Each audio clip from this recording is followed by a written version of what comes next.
The United States is threatening Russia with new sanctions over Syria. It follows a combined assault by America and its allies against the Assad government. The US envoy to the United Nations said Russia will face new restrictions over its support for Damascus. So you will see that Russian sanctions will be coming down. Secretary Mnuchin will be announcing those on Monday, if he hasn't already, and they will go directly to any sort of companies that were dealing with equipment related to Assad and chemical weapons use.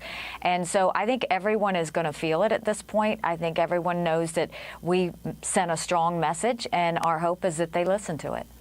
As Nikki Haley mentioned there, the proposed sanctions would hit Russian companies that deal with the Syrian government. The planned restrictions and the strike on Syria are aimed at ending an alleged chemical weapons program there.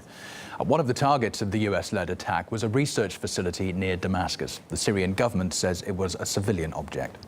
We spoke to a technician who'd worked there who said that the International Chemical Weapons Watchdog had checked the center several times and found no signs of any violation. You can see that nothing has happened here. I've been here myself since 5 a.m. There are no signs of chemical warfare agents. This is a civilian facility, and drugs and chemicals production technology was developed here for peaceful economic purposes. The OPCW visited this facility several times, carrying out several thorough inspections. The organization received a lot of help in its work, and so did the members of its teams. There was even a special place on this site allocated for the OPCW, so they could collect and package samples taken from places that had to be inspected.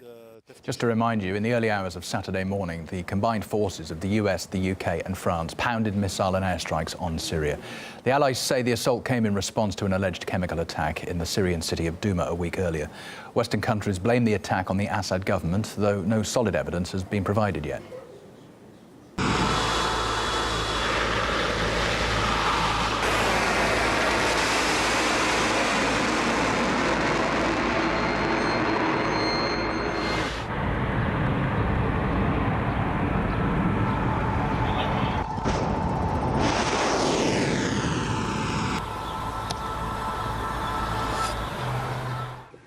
Russia slammed the US-led strikes on Syria as an act of aggression and called a UN Security Council meeting at the weekend. There, Moscow proposed a draft resolution calling for members to condemn the attack as a violation of international law. It also demanded the US and its allies to cease their aggression against Syria and allow the OPCW to conduct a thorough investigation. But after a heated encounter, the draft was quashed.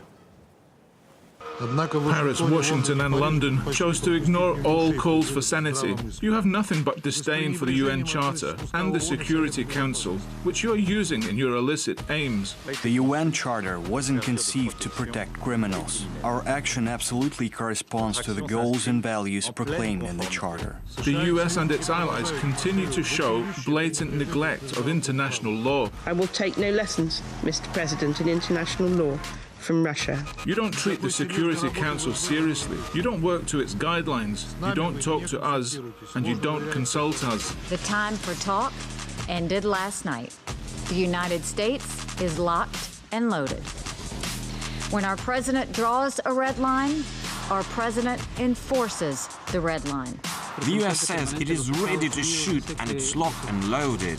We are sad and concerned to hear this. We know that they have aircraft, satellites, smart missiles and a nuclear weapons arsenal. Now we also know that they have disdain for international law. We are prepared to sustain this pressure if the Syrian regime is foolish enough to test our will.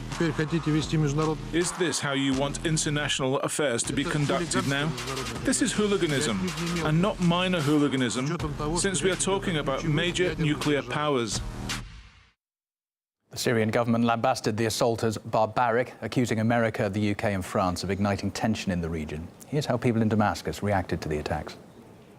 The strike on Syria was treacherous, but it's given Syrians the determination to overcome terrorism.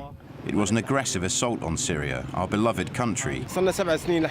We've been living in this crisis for 7 years now. Such a strike won't affect us at all, and our country will improve in general. If these strikes mean something, it's the moral bankruptcy and failure of the West and the terrorist groups. It feels like we have something inside that prohibits us from being afraid. You can see how people go to the market and out in the streets. No one has been affected or felt any fear.